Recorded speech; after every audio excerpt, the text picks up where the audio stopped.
Yo, what is up guys? Welcome back to our channel. So for this video guys is pag-uusapan natin itong pinaka-iintay natin na game which is the Frost Kingdom. So ngayong araw is nirelease na nila tong game na to and syempre i-check natin kung ano ba yung mga dapat natin gawin once na nag-i-start pa lang kayo dito sa game na to, no? And guys, sa previous videos natin is nag-mint tayo dito ng mga Genesis boxes, no? So i-check natin kung ano na ba yung naging balita doon.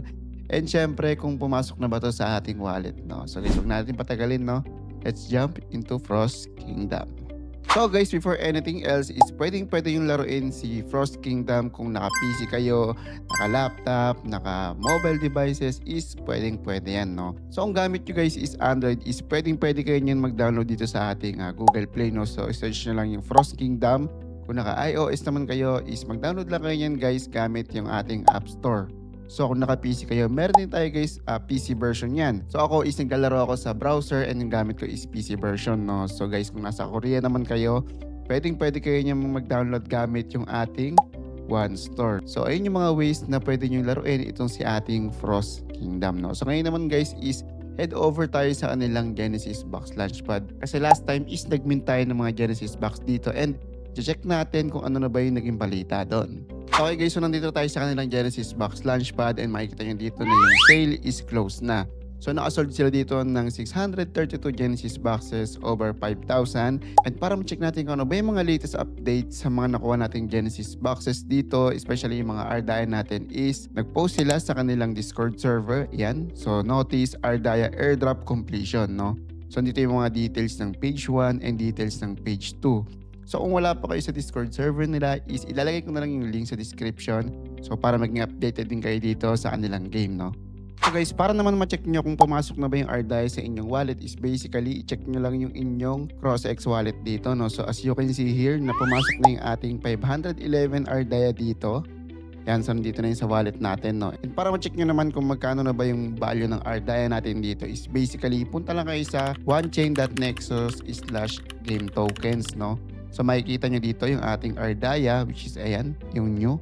Click nyo lang yan guys and basically makikita nyo na yung value ni Ardaya ngayong araw, no? So yan makikita nyo dito, nag-pump siya from 0.93 and bumaba siya ng konti dito around 0.61 and nag-pump ulit siya from 0.80 and bumaba ulit siya ng 0.70, no? So yan, medyo volatile yung galaw dito ni Ardaya. And para sa akin guys, yung nakuha kong Ardaya dito which is around 511 yon is i-stake ko yung 80% no, and yung 20% is gagamitin ko sa in-game, no? So makikita nyo guys dito yung total supply ni Ardaya only 500,000 lang, no guys. Sobrang baba niyan when it comes to total supply, no? So para sa akin is bullish ako dito kay Ardaya, no? Iantayin ko na lang yung staking neto and syempre mag-stake tayo dito, no? So makikita nyo din dito guys is pwede rin kayo dito mag-swap ng inyong 1 USD to Ardaya, no? Kung meron kayo dyan mga 1 USD sa inyong CrossX wallet is pwede nyong gawing Ardaya yan.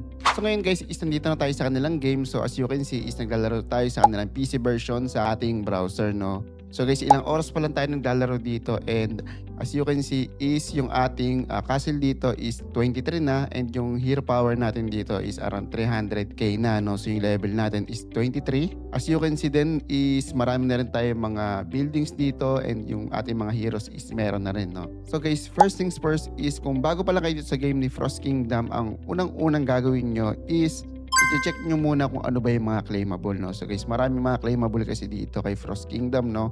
For example, ayan, meron dyan mga claim rewards. Meron din dito guys mga special events, special packs yan. So guys, sobrang daming kiniklaim dito kay Frost Kingdom. So kanina lang is na-claim na natin lahat yun, no? So ayun yung unang-una nyong i-check which is kung ano ba yung mga claimable. Especially guys, i-check nyo rin yung inyong mail, no? Kasi meron din kayo dito mga makiklaim na mga importanteng resources. So guys, ang next naman natin na gagawin dito after nyo mag-claim ng mga claimable is i-check nyo muna yung hero nyo. Yan, so yung hero dito guys is meron yung iba't ibang rarity, no? So for example, itong ating, yan yung Lancelot guys, no? So yung rarity niyan is R. So meron din tayo ditong SR, meron din tayo ditong SSR. So ayun yung ating mga rarities ng hero dito guys when it comes to Frost Kingdom, no? So yan, ngayon naman is ipapaliwanag ko sa inyo kung paano ba kayo makakuha ng hero dito. So as you can see in my inventory is meron ako ditong premium recruit order. So yung premium recruit order na yan is nakukuha ko lang yan while doing quest in game. So may mga claimable din dyan is pwede rin kayo makakuha dito ng premium recruit order. And once na meron na kayo nito, is click nyo lang tong go. So yan, makikita nyo dito, no, merong premium recruit, merong standard recruit, meron diyang skill research, friendship recruitment, meron din yan dyan. So guys, ito yung mga chances na pwede nyo makuha dito sa premium recruitment, no? So click natin yung preview and pwede kayo dyan makuha ng mga SSR Hero, SR Hero, meron din dyan guys na mga shards. So yung mga shards na yan is once na nakompleto nyo, is pwede nyo siyang ipapalit para sa hero, no? Yun. Dito naman guys sa ating standard recruitment is ang makukuha nyo is mga SR Hero naman yan, and meron din dyan R na hero. So meron din dyan guys mga shard and yung mga advanced hero XP and medium hero XP. So ngayon guys is ang gagawin natin, magro-roll tayo dito sa ating premium recruitment and sana makakuha tayo ng magandang rarities ng hero dito, no? So meron tayo ditong 72, no? So recruit tayo dyan ng 10. And yan. Yun, so nakakuha tayo dito ng SR na hero which is itong si Tomoe Gozen. So ngayon mag-recruit ulit tayo ng 10. Okay, so nakita nyo dito guys is may mga nakuha tayo ditong shard. So yung shard na yan, no? Once na nakompleto natin yung minimum amount para maging hero siya is pwede na natin yung ipapalit. So recruit again tayo. Yun. So guys, meron tayong nakuha dito na SSR hero which is itong si Prince Henry. Isa pa guys, last one. Oh, yun. So guys, nakakuha ulit tayo dito ng isang SSR hero and yung pangalan niya is si Temujin. So guys, ayun, no, maganda yung mga nakuha natin dito sa premium recruitment. And ngayon naman is punta tayo dito sa ating standard recruitment. So yung mga nakuha natin dyan is ayan, mga SR hero. So meron tayo dyan 20. So recruit tayo dyan ng 10. So nakakuha tayo dito ng mga shards. So recruit ulit tayo and ayun, nakakuha tayo dito ng SR hero which is itong si Yoshitsune. So ngayon naman guys, i-check natin yung mga hero na nakuha natin dito, no? Yan, so meron tayo dyang SSR hero.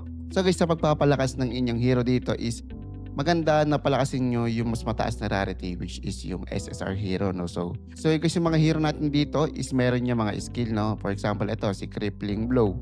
So ayun yung skill ng ating SSR hero dito. So kung papalakasin nyo naman yan, is-click nyo lang itong plus sa baba. So guys, makikita nyo dito yung mga requirements para mapalevel up yung inyong heroes dito. So ito atin. So guys, gagamitin natin itong atin natin, no? So yan, click lang natin yan. Quick upgrade tayo dyan.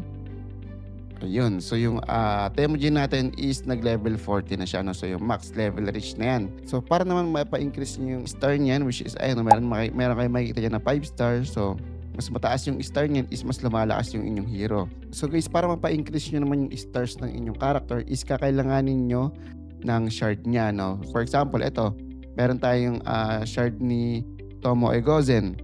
So i-level up natin siya to 2nd star, no? So click nyo lang itong increase star. So yun. So from 1 star is naging 2 star na siya. Kasi meron nga tayong shard ni Tomoe Gozen dito.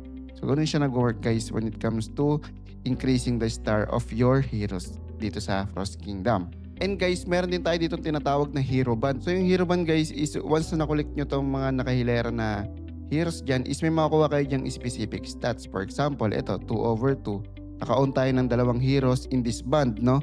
So magkakaroon tayo dyan ng additional stats na infantry HP plus 10%. So click nyo lang itong activate and yun, makukuha nyo na agad yung additional stats na yun, no? So for example, dito rin sa baba, yan, meron tayo dyang ranger attack plus 10% kasi nakuha natin yung 2 heroes which is itong si Merlin and si Yoshitsune. So activate lang natin yan. So yan, ganun siya nag-work guys sa ating hero band, no? So ang kagandahan dito is nagkakaroon tayo ng additional stats while getting more heroes dito sa ating game. So ang ganda ng features na to, itong hero band, no? So sobrang helpful yan para sa atin. So guys, ngayong alam nyo na kung paano nag-work yung ating hero dito. So ang papaliwanan ko naman sa inyo is itong ating trial hall. So si trial hall guys is meron niyang specific quest, no? Meron diyang 40/40 quests per day, no? Pero nagre-replenish yan once na natapos na tong ating timer dito, no? So kunyari meron diyang 49 minutes. Once na nag-cooldown yan is may lalabas na mga quest dito. Pero yung quest na kailangan nyo tapusin per day para may makukuha kayo ditong gem, which is ito yon. So after nyo makuha yon is may mga lalabas pa rin naman na quest dyan, pero hindi na yung counted sa daily natin, no? So ganun siya nag-work yung ating itong ating quest na 40/40 yan. So guys, sample ako muna kayo, no? Para makatapos kayo ng quest dito kay Trial Hall is basically click nyo lang yung mga quest na yan and go nyo yan, no? After nyo i-go yan guys is click nyo lang yung go and may mga specific na quest na mission kasi yan, no? So meron kayo dyan magde-deploy. And for example, ayan, magde-deploy yan. And punta ulit tayo dito sa ating trial hall. Ito naman guys is magma-mining tayo dyan. Go nyo lang ulit yan and mag-auto-mine na yung inyong mga hero doon. So balik tayo sa city. Click nyo lang ulit yung mga specific quest dyan. No? So yan, may mining ulit dyan. Go nyo lang ulit dyan. And then click nyo lang ulit yung trial hall natin. So may makukuha kayo dyan ng mga specific rewards. So for example, natapos nyo na to. Yan, so may makukuha kayo dyan na tech optional chest, meron dyan 5 minutes training speed up, meron dyan XP. So ito yung pinakamahalaga, yung XP, no? Yan, so sobrang dami yung pwedeng gawin dito guys sa ating trial hall, no? Yun, so may nakuha rin tayo dito guys na shard. So guys, ganun lang nag-work yung ating trial hall dito, which is sobrang basic lang yan. And marami kayong resources na makukuha. So make sure lang natapusin nyo to daily, itong trial hall natin kasi sobrang helpful niyan, especially yung mga nakukuha natin ng mga resources dyan. So guys, ngayon alam nyo na yung trial hall. So basically, ang next nyo naman na gagawin dito daily is itong ating quest. So yan, makikita nyo yun dito guys, no? Yung quest button natin. So yan, meron kayo dyang main quest. So yung main quest guys is progressive yan, no? So as long as may natatapos kayo dyan is meron dyan na dadagdag na mga bagong quest. So yung daily quest naman natin is meron siyang limit na 10 quests per day. So ang pinaka best tip ko sa inyo dito is unahin nyo muna tong daily quest bago kayo mag-proceed dito sa ating trial hall, no? Kasi mas importante itong daily quest kasi 10 quests lang to per day, yo. So yung ating trial hall kasi 40 quests per day yon. Guys, mapapansin nyo tong 60 dito sa atin. So ayun yung nakuha natin dito sa pagkagawa ng daily quest, no? So magagamit natin yan guys dito sa ating rank store. Yan, no? So meron tayo dyang 60.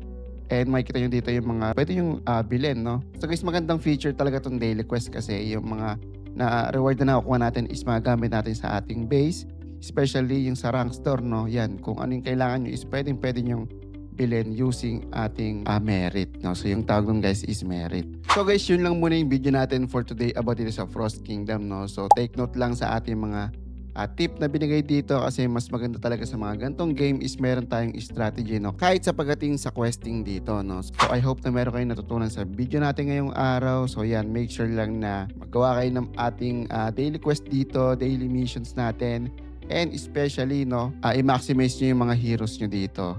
So yan guys, no? Thank you for watching this video. As I always say, keep safe and I'll see you on the next one.